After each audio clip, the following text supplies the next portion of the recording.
안녕하세요, 몽중다가입니다.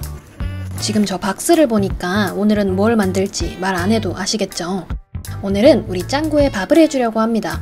이 식기 세트 사실 전부터 탐내고 있었는데 이 김에 질러버렸어요. 진짜 너무 뽀짝해요. 이 귀여운 그릇에 오늘 만들 모형 메뉴 하나만 담는 건 너무 못할 짓이라는 생각이 들어서 그릇에 넣다 뺐다 분리시킬 수 있게 음식을 만들 겁니다.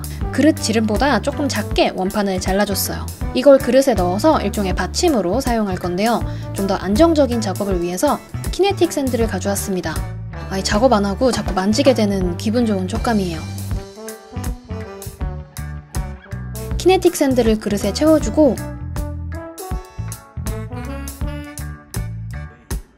평평하게 잘 도다겨줍니다. 된장국 만들 때 레진을 사용할 거라서 레진이 그릇에 묻지 않도록 이렇게 랩을 씌우고 안에 원판을 장착시켜 줄게요. 이 상태로 오늘의 요리를 해줄 겁니다. 그럼 본격적으로 소꿉놀이 하러 한번 가보죠. 자, 밥을 할 쌀이 먼저 필요하겠죠?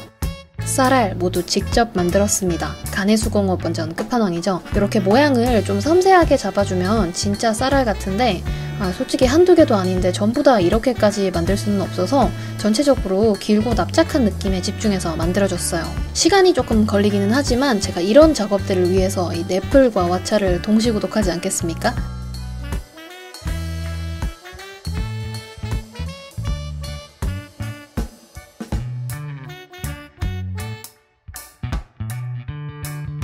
된장국에 들어갈 두부도 준비해봅시다. 이 친구는 폴리머 클레이고요. 국물 위로 빼꼼 보이는 두부의 일부분이 되어줄 거니까 크고 작은 좀 다양한 모양으로 잘라줄게요. 그리고 조직감이 느껴지는 물티슈로 꾹꾹 이렇게 눌러서 좀 더 포슬한 두부 질감을 내줬습니다. 너무 뾰족한 모서리도 자연스럽게 살짝 눌러줬어요. 자, 오늘 혹시 계란이랑 소세지, 베이컨 이런 반찬 기대하셨나요? 오늘은 제가 짱구가 싫어하는 브로콜리와 피망 반찬을 준비했어요. 이 계란이랑 베이컨을 우리 하울 밥 해주면서 다 썼더라고요. 이 초록 클레이들 사이에 슬쩍 숨어있는 이 친구를 잘 관찰해서 따라 만들어 볼게요. 먼저 큰 줄기를 만들고 줄줄이 새끼 줄기들도 만들어서 이렇게 엄마 줄기 주변에 붙여줬습니다. 뭔가 좀 약간 뼈 없는 닭발 같은 느낌이 나니까 모양을 좀 더 다듬어 줄게요. 줄기에 좀 불규칙한 굴곡을 넣고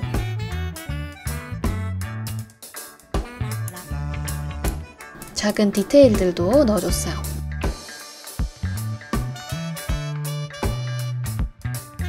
자, 그리고 예쁘게 머리를 해줍시다. 이 채망은 파스텔을 갈 때 쓰는 건데요. 오늘은 브로콜리 뽀글펌용으로 활용해 보겠습니다. 이렇게 위쪽 진한 부분부터 시작해서 조각들을 아래로 붙여나갑니다. 아래로 갈수록 연한 색을 써줬어요.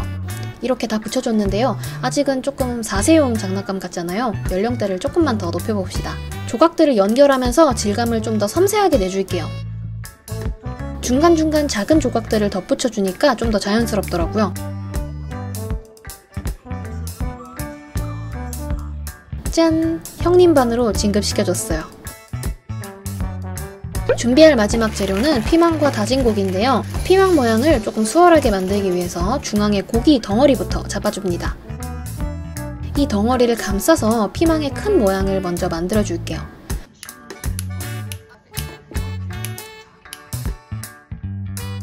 사실 피망은 이 빵빵한 이 머리 부분의 뽕이 매력인데 너무 자다 일어나서 눌린 것처럼 평평하니까 굴곡을 조금 넣어서 모양을 손봐줍니다.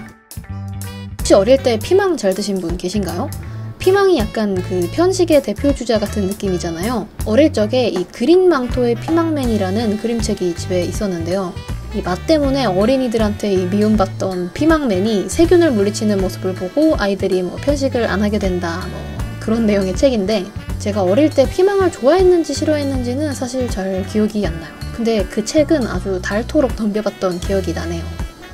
자, 아까보다 좀 빵빵해졌죠?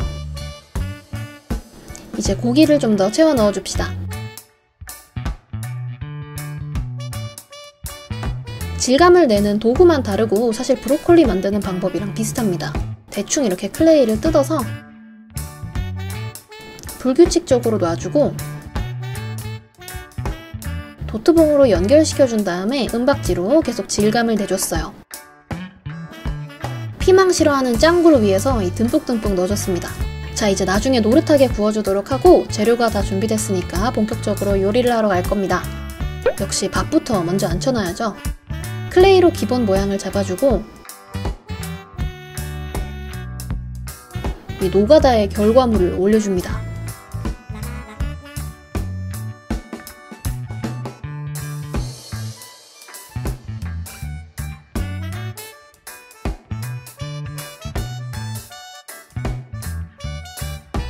전체적으로 모양이 너무 매끄러우면 진짜 만화 그림 같은 느낌이 나니까 약간 업다운 있게 표현을 해줬어요.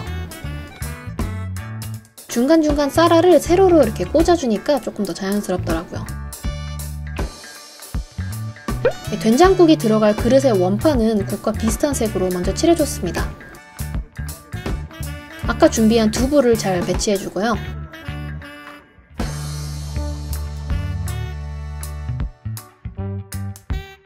쪽파를 조금 올려줄게요. 이 쪽파는 지금 어디서 튀어나왔냐고요? 우리 포뇨한테 줄 햄라면을 만들고 남은 걸 가져와 봤어요. 파 만드는 법이 궁금하시다면 위에 카드를 걸어둘 테니까 포뇨의 햄라면 만들기 영상을 확인해주세요. 자, 이제 된장을 맛있게 푼 레진을 부어줍니다.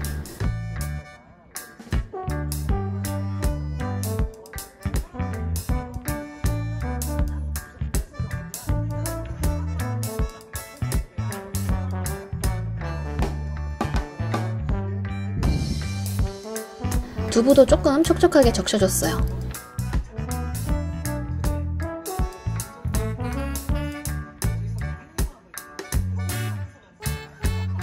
아직은 좀 푸석하게 생 브로콜리 같은 이 친구도 색을 조금 더해서 데쳐줍니다. 컬러의 경계가 많이 지는 부분을 연결시켜주고 정수리에 조금 더 짙은 색도 추가해줄게요. 이게 할 때는 뭔가 별로 티가 안 나는 것 같아도 이렇게 비교해보면 꽤 느낌의 차이가 난답니다. 자, 마지막 요리, 맛있게 피망 고기 완자를 구워줍니다. 파스텔을 사용해서 1차로 이렇게 고기를 구워주고요.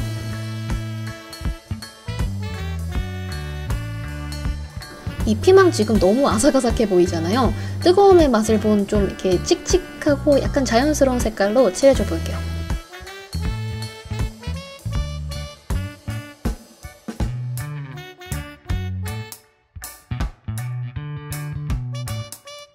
이렇게 그을린 느낌도 살짝 주고, 자, 이제 각 요리에 맞는 바니쉬 칠까지 해주면 짱구가 싫어하는 짱구네 저녁 밥상 완성입니다.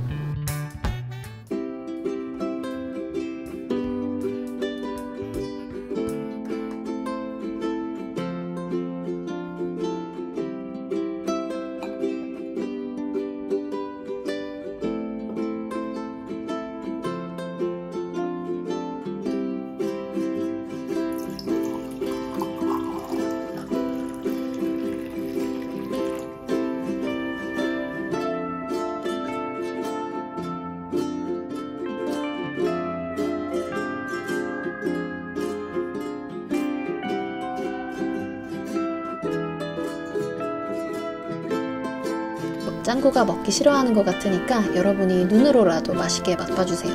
영상이 재밌으셨다면 좋아요와 구독, 알림 설정 부탁드립니다. 그럼 우리 또 만나요.